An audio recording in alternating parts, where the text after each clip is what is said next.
अस्सलाम वालेकुम दोस्तों। मैं हूं नुमान हैदर और आप देख रहे हैं डिस्कवर दी फैक्ट्स। दोस्तों, ये पूरी दुनिया हैरतों से भरी पड़ी है। कदीम ज़माने में बहुत सी ऐसी हैरानकुन तामीरात हुई जिन्हें जानकर आज का इंसान भी हैरत में पड़ जाता है कि ये भला कैसे मुमकिन हो सकता है। और उन जैसी तामीरात आज के जदीद दौर के इंसान के लिए भी बनाना किसी चैलेंज से कम नहीं। आज की इस वीडियो में हम उन 7 अजायबात के बारे में जानने वाले हैं जिनका हवाला हमें तारीख की किताबों से मिलता है।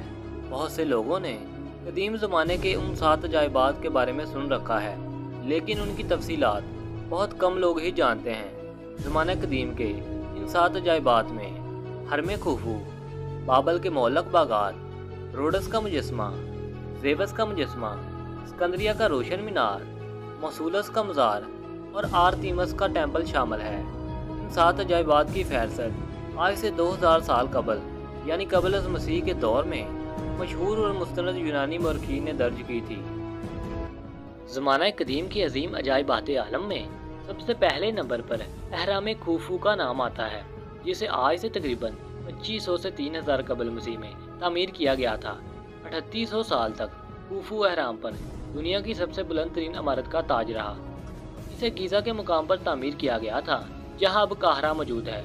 सबसे बड़े 3 अहराम खुफू, खाफरा और मैनकावर दुनिया के अजायबात में पहले नंबर पर हैं। इनमें सबसे बड़ा अहराम खुफू है, जो कि 13 एकड़ रकबे पर फैला हुआ है, यानी ये आज के 16 फुटबॉल ग्राउंड जितना बड़ा है। ये जब बनाया गया तो इस वक्त इसकी हाइट 450 फुट थी, जो कि एक मंजिल गिरने से अब अंदाज़न तकरीबन 428 फुट रह गई है। इसकी तामीर में 2,50,000 चूने के ब्लॉक्स इस्तेमाल किए गए, जिनमें से हर एक पत्थर का वजन 2.5 टन से लेकर 300 टन तक जा पहुंचता है। अगर खुफू के अहराम को 30 सेंटीमीटर की चौड़ाई के अंदर काटा जाए तो पूरे फ्रांस मुल्क के चारों तरफ 1 मीटर दीवार बनाई जा सकती है। खुफू का अहराम 20 साल के अरसे के अंदर तामीर हुआ और इसमें इस्तेमाल होने वाले पत्थरों को अहराम से तकरीबन 800 किलोमीटर दूर मौजूद शहर आसमान से लाया जाता। और आज के दौर के अंदर हमारी जदीद तरीन मशीनरी भी इन भारी तरीन पत्थरों को उठाकर इनसे अहराम जैसे स्ट्रक्चर को नहीं बना सकती। इवन के हमारे हेलीकॉप्टर भी इस काबिल नहीं है कि 300 टन वजनी पत्थर को उठा सकें। इस अहराम की बनावट में मैथमेटिक्स के असूलों को देखकर आज की जदीद साइंस भी हैरान और परेशान रह जाती है। आज के जदीद तरीन सुपर कंप्यूटर को जब इस जैसे अहराम का डिज़ाइन तैयार करने को कहा गया तो अहराम का डिज़ाइन और इसमें इस्तेमाल किए गए मैथमेटिक्स के असूल इतने ज़्यादा मुश्किल थे कि सुपर कंप्यूटर को सिर्फ इसका डिज़ाइन तैयार करते हुए 1000 घंटे लगे। सैकड़ों टन वजनी पत्थर को इस महारत से एक दूसरे के ऊपर रखा गया कि इनका दरमियानी फासला 1 इंच के 50वें हिस्से के बराबर है। तसव्वुर करें कि सैकड़ों टन वजनी पत्थर और इनके जोड़ों के दरमियान इतना फासला भी नहीं है कि सुई तक अंदर जा सके। इसकी बुनियादें तो चौकोर हैं, मगर इसके पहलू त्रिकोण की तरह बने हुए हैं। ये त्रिकोणे ऊपर जाकर एक नुक्ते के अंदर मिल जाती हैं और इसका हर एक ज़ाविया बिल्कुल सीध के अंदर मौजूद है। और इस अहराम की सबसे खास बात यह है कि इसके अंदर का टेम्परेचर बिल्कुल कांस्टेंट रहता है, यानी कि 20 डिग्री सेल्सियस। बाहर चाहे आंधी हो, बारिश हो, गर्मी हो या सर्दी हो, अंदर का मौसम बिल्कुल कांस्टेंट रहता है, बिल्कुल एक जैसा रहता है। खुफू अहराम की खसूसियात जानने के बाद हम इस नुक्ते पर पहुँचे हैं कि आज के जदीद साइंस के दौर में भी इस जैसे किसी स्ट्रक्चर को बनाना आज के इंसान के लिए नामुमकिन है। तो फिर सवाल ये है कि अगर आज का इंसान ऐसा स्ट्रक्चर तैयार नहीं कर सकता तो पुराने दौर का इंसान, जो आज के इंसान के मुकाबले में बहुत कम इल्म रखता था, वो इसे कैसे तामीर कर सकता है। अहराम की तामीर के मतलब बहुत मफरूज़ात मशहूर है। कोई कहता है कि इसे जिन्नात ने तामीर किया, तो कोई इसकी तामीर का क्रेडिट एलियंस को देता है। आप इसके मतलब क्या कहते हैं, मुझे कमेंट सेक्शन में ज़रूर बताइएगा। बाबल के मोहल्लक बागात। ये अजूबा तामीर बाबली सल्तनत के बादशाह बख्त नसर दोयम ने तामीर करवाया। बख्त नसर ने ये बागात अपनी बीवी शाह बानो के लिए बनवाए थे, जो कि मीडिया की रियासत से ताल्लुक़ रखती थी, जो कि मौजूदा आज़रबाईजान, कुर्दिस्तान और शुमाली ईरान है। इसका आबाई वतन सरसब्ज़-ओ-शदाब पहाड़ों पर मुश्तमिल था, जबकि बाबल का शहर दरिया फ़रात के मशरक़ में वाक़या एक मैदानी इलाके में आबाद था। इसलिए वो अक्सर परेशान खातिर और अपने वतन के सरसब्ज़-ओ-शदाब पहाड़ों को याद करती रहती थी। बख्त नसर ने इसके इस गम को दूर करने के लिए بابل میں مولک باغات تعمیر کروانے کا حکم دیا۔ در حقیقت یہ باغات فضا میں مولک نہیں تھے، بلکہ ستونوں کے سہارے بدتریج بلند ہوتے ہوئے زینے بنوائے گئے تھے، اور ان زینوں پر مختلف انواع اقسام کے درخت اور پودے اس طرح سے اگائے گئے کہ ان کے فضا میں مولک ہونے کا گمان ہوتا تھا۔ اس حیران کن تعمیر کا دوسرا کمال پہلو آب پاشی کا نظام تھا، جس کے ذریعے سے پانی کو سب سے اونچے زینے تک پہنچایا جاتا تھا اور پھر وہ تمام زینوں سے ہوتا ہوا نیچے آتا تھا۔ آثار قدیمہ کی کوششوں کے باوجود اب تک اس کے آثار نہیں مل سکے۔ اس کی وجہ شاید یہ ہے کہ اب تک بابل شہر کے بیشتر حصے کی کھدائی نہیں کی جا سکی اور قدیم شہر کا بہت سا حصہ دریا کی نظر ہو چکا ہے۔ قدیم دنیا کے عظیم شاہکاروں میں روڈس کا دیو کامند مجسمہ بھی شامل ہے۔ روڈس کا دیو کامند مجسمہ 280 قبل از مسیح میں یونانی دیوتا ہیلوس کی شان میں قدیم یونانی شہر روڈس میں تعمیر کیا گیا تھا۔ یہ دیوتا سورج سے منسوب تھا۔ اس کی تعمیر روڈس نامی جس جزیرے اور شہر میں کی گئی اب جمہوریہ یونان کا حصہ ہے اور ترکی اور یونان کی سمندری سرحد پر واقع ہے۔ مورخین کی روایات سے معلوم ہوتا ہے کہ اس کی بلندی 33 میٹر تک تھی، جو کہ امریکہ کے مجسمہ آزادی جس کی بلندی 46 میٹر ہے اس سے 13 میٹر کم ہے۔ اس مجسمے کو لوہے اور کانسی کی آمیزش سے تیار کیا گیا تھا۔ اس کی تعمیر پر 12 سال کا عرصہ صرف ہوا۔ تعمیر کا کام 280 قبل از مسیح میں شروع ہوا اور 292 قبل از مسیح میں مکمل ہوا۔ یہ مجسمہ اپنی تعمیر کے بعد صرف 54 سال تک محفوظ رہا۔ 226 قبل از مسیح میں روڈس میں ایک زبردست زلزلے کے باعث گھٹنوں کے مقام پر ٹوٹ کر اوپری دھڑ زمین بوس ہو گیا۔ اگلے 800 سال تک یہ مجسمہ یوں ہی زمین پر پڑا رہا۔ رومی مورخین کے مطابق اس حالت میں بھی یہ مجسمہ اس قدر متاثر کن تھا کہ لوگ دور دور سے اس کو دیکھنے کے لیے آتے تھے۔ 653 عیسوی میں جب حضرت امیر معاویہ کے دور خلافت میں مسلم افواج نے روڈس فتح کیا تو اس مجسمے کی تمام باقیات کو پگھلا کر شام کے ایک یہودی تاجر کو بیچ دی گئیں۔ اس مجسمے سے حاصل ہونے والی صرف کانسی کی مقدار اس قدر زیادہ تھی کہ اسے 900 اونٹوں پر لادنا پڑا۔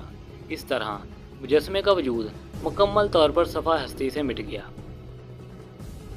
اسکندریہ کا روشن مینار یا پھر جسے لائٹ ہاؤس آف الیگزینڈریا بھی کہتے ہیں، دنیا کے 7 قدیم عجائبات میں سے صرف یہی ایک ایسا عجوبہ تھا جو نہ صرف اپنی خوبصورتی اور بناوٹ کی وجہ سے جانا جاتا تھا بلکہ اس کا فائدہ لوگوں کو بھی تھا۔ الیگزینڈریا کا لائٹ ہاؤس جو سمندر میں سفر کر کے اس جزیرے پر آنے والوں کی حفاظت کے لیے بنایا گیا تھا۔ اس لائٹ ہاؤس کا شیشہ بہت پر اسرار تھا اور اس سے نکلنے والی روشنی کو 50 کلومیٹر دور تک دیکھا جا سکتا تھا۔ یہ فیروز کے قدیم جزیرے پر بنایا گیا تھا جو اسکندریہ اعظم کے بنائے ہوئے شہر اسکندریہ یا الیگزینڈریا کا حصہ تھا۔ یہ شہر مصر میں واقع ہے۔ اسکندریہ اعظم کی وفات کے بعد اس کے ایک سالار تولیمی سوٹر نے مصر میں حکومت سنبھالی اور اسکندریہ اعظم کے بنائے ہوئے شہر الیگزینڈریا کو اس نے اپنا دارالحکومت بنا لیا۔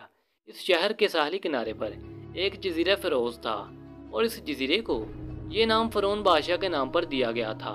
شہر اور اس جزیرے کے درمیان میں صرف نہر تھی اور اس شہر میں آنے والے بحری جہازوں کو بڑی مشکل کا سامنا کرنا پڑتا تھا۔ اسی وجہ سے ایک لائٹ ہاؤس بنانے کی ضرورت پیش آئی۔ اس عمارت کا آغاز تولیمی سلطنت نے 290 قبل مسیح میں کرایا۔ صدیوں تک اس لائٹ ہاؤس نے دن کے وقت سورج کی شعاؤں اور رات کے وقت آگ کی مدد سے سمندر میں سفر کرنے والوں کی مدد کی۔ روم کے سکوں پر بھی اس کی تصویر بنائی جاتی تھی۔ جب عربوں نے مصر پر قبضہ کر لیا تو انہوں نے اسکندریہ اور اس کے خزانوں کی بہت تعریف کی اور ان کی تحریروں میں بھی لائٹ ہاؤس کا بہت جگہ پر ذکر موجود ہے۔ مگر عربوں نے اپنا دارالحکومت قاہرہ کو بنا لیا۔ غلطی سے ایک مرتبہ اس لائٹ ہاؤس کا شیشہ گر گیا اور اس کی جگہ نیا شیشہ نہیں لگایا گیا۔ 956 قبل مسیح میں ایک زلزلے نے اس عمارت کو کچھ نقصان پہنچایا اور بعد میں 1303 اور 1323 میں شدید زلزلوں کی وجہ سے اس عمارت کو بہت نقصان پہنچا۔ 1480 قبل مسیح میں مصر کے سلطان قطبی نے لائٹ ہاؤس کی جگہ پر اپنا قلعہ بنا لیا اور اس نے اس قلعے کی تعمیر میں لائٹ ہاؤس کے سارے پتھر اور سنگ مرمر استعمال کر لیے اور یوں اس عمارت کا نام و نشان ختم ہو گیا۔ تباہ ہونے والے 6 عجائبات میں سے یہ سب سے آخر میں تباہ ہوا۔ زیوس کا مجسمہ۔ یہ مجسمہ اولمپیا میں واقع ہے جس کی اونچائی 42 فٹ ہے۔ یہ مجسمہ زیوس کی بیٹھی ہوئی شکل کا ہے۔ اس کو یونانی سنگتراش فیڈیاس نے 435 قبل مسیح میں بنوایا تھا۔ اس مجسمے کی تیاری میں हाथी के दांत, सोने की तख्तियाँ और कीमती पत्थर भी इस्तेमाल किए गए थे।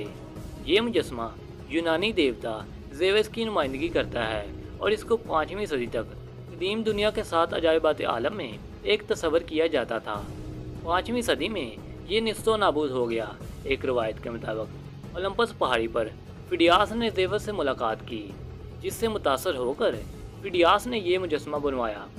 ज़ेवस यूनानी देवमलाई देवताओं में सबसे अजीम देवता था। असातीर में इसे देवताओं का बादशाह तस्वर किया जाता था। ये यूनानी देवताओं में सबसे ज़्यादा ताकतवर और कोहे ओलंपस का हाकम था।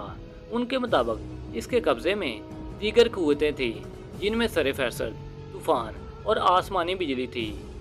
ज़ेवस के अजीम मुजस्मे की तबाही के मतलब मुख्तलिफ रवायात मिलती हैं।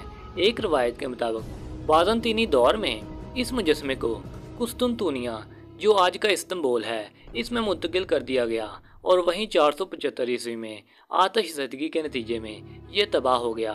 एक दूसरी रवायत के मुताबिक 425 ईस्वी में ओलंपियास के मंदिर में ही आतिश ज़दगी के बाइस ये शाहकार बर्बाद हो गया। दोस्तों, दुनिया की कदीम अजायबात में मौसूलस का मज़ार भी शामिल है। दुनिया का ये तामीराती अजूबा मौसूलस के नाम से मौसूम है। इसकी तामीर 350 ता 353 कबल मसीह में कदीम यूनानी शहर हार्लिकानिसिस, जो अब तुर्की का बोधरूम शहर है, इसके पास हुई, जो कदीम यूनानी तर्ज की है। ये मज़ार तकरीबन 45 मीटर ऊंचा है और चारों तरफ नकूश और यूनानी तर्ज तामीर से भरा है, और इसकी तामीर एक ऐसी चट्टान पर की गई जहाँ से सारा शहर दिखाई देता था। सबसे पहले एक ऊंचा चबूतरा तामीर किया गया, जिस तक पहुँचने के लिए सीढ़ियाँ लगाई गईं। इन सीढ़ियों के दोनों जानिब शेरों के मुजस्मे और देवी देवताओं के मुजस्मे बनाए गए। चबूतरे के चारों कोनों पर मज़ार की इलामती हिफाजत के हवाले से एक घुड़सवार फौजी का मुजस्मा भी नस्ब किया गया। इस इमारत की छत पिरामिड की शक्ल में थी और 36 स्तूनों के सहारे खड़ी थी। इस तामीर ने तकरीबन 1500 साल तक ज़माने की सख्तियाँ बर्दाश्त की। यहाँ तक कि 12वीं सदी के एक यूनानी आलम ने इसकी तारीफ़ करते हुए लिखा कि ये एक अजूबा था और ये एक अजूबा है। इस अजीम तामीर की तबाही की असल वजूहात से मुतल्लक तारीख खामोश है। अलबत्ता इतना मालूम होता है कि 14वीं सदी ईस्वी में किसी भी वक़्त तबाही से दो चार हुई। सलीबी जंगजू इसके पत्थर उखाड़ कर अपने पहाड़ी किलों की तामीर में सरफ करते रहे। दुनिया के कदीम 7 अजायबात में आर्तिमस का टेम्पल भी शामिल था। ये टेम्पल लीडिया के पहले बादशाह क्रोसस ने 550 कबल मसीह में मशहूर देवी आर्तिमस के नाम पर बनवाया था, जो कि मशहूर यूनानी देवता ज़ेवस की बेटी थी। आज इसके खंडरात तुर्की के सूबे अजमीर में वाक़ है। ये तकरीबन 425 फुट लंबा, 225 फुट चौड़ा और 60 फुट ऊंचा था। ये मंदिर दरअसल 125 स्तूनों की एक अज़ीमुश्शान इमारत थी और इसकी खूबसूरती का जिक्र मशहूर यूनानी मौरख हेरोडोटस ने भी किया है। दोस्तों, इस मंदिर के मुतल्लिक़ सबसे दिलचस्प बात यह है कि इसे कई बार तबाह किया गया और फिर दोबारा तामीर कर दिया गया। सबसे पहले इसको हेरोस्ट्रोटस नामी एक शख्स ने 356 कबल मसीह में आग लगा दी थी। इस शख्स को जब गिरफ्तार करके इसकी वजह पूछी गई तो इसने बताया कि इसने इसे इसलिए जलाया कि तारीख में इसका नाम जिंदा रह सके। 1869 ईस्वी में बरतानवी माहिर आसार कदीमा जॉन टर्टलवुड ने मुसलसल 6 साल की तलाश के बाद इस टेम्पल की बुनियादों को खोज निकाला और अब इस मुकाम पर सिर्फ एक स्तून मौजूद है जो खुदाई के दौरान दरियाफ्त हुआ था। मुझे उम्मीद है कि आपको ये वीडियो काफ़ी पसंद आई होगी। अब मैं आपको इसी तरह की एक और इंटरेस्टिंग और इन्फॉर्मेटिव वीडियो में मिलूँगा। तब तक अपना और अपने दोस्तों का ढेर सारा ख्याल रखें। Thanks for watching this video. Allah हाफिज़।